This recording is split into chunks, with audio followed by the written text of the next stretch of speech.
Darko Đorđević, rođen u Negotinu 1976. diplomirao je vajarstvo na Akademiji umetnosti u Novom Sadu. Samostalne izložbe ima u Novom Sadu, Nišu i rodnom Negotinu.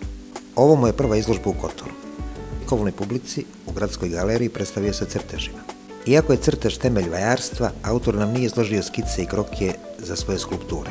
Ova izložba je njegov iskorak u drugi likovni diskurs. Crteži su se jako dugo razvijali. Prvo jesu bile kao skice za neke potencijalne skulpture, ali su otišle u neke forme koje zadovoljavaju skroz svoje namere, tako da u suštini neće ni stići do skulpture, tako da su ostale u toj formi crteža. Veoma sam zadovoljan kako su ispale, iako mislim da je ovo naravno početnički jedan odnos ka umetnosti, da ćemo tek to da se razvije i razvija, pa da se dođe do nekih drugih rešenja, ali imam jedan poseban odnos. Na početku je naravno za svakog skulptura je bitan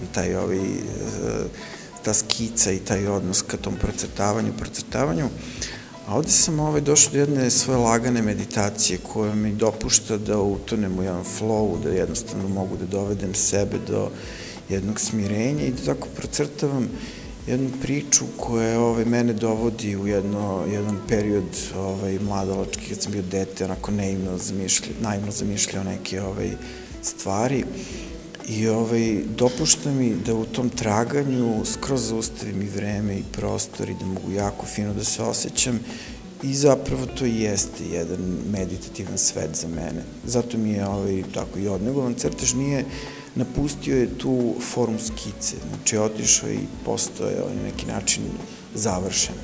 Darko Đorđević radi kao konzervator u Novosadskoj galeriji Matice Srpske.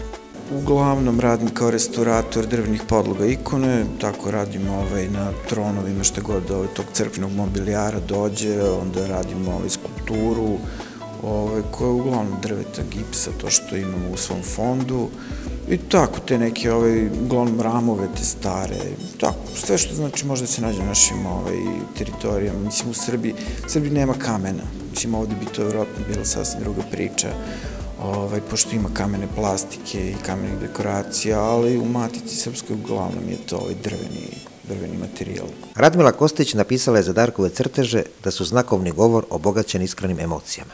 Umjesto likovnog kritičara, izložbu je svojom svirkom otvorio Draško Đukić, roker iz Herceg Novog, pobjednik popularnog muzičkog serijala Let ka zvijezdama.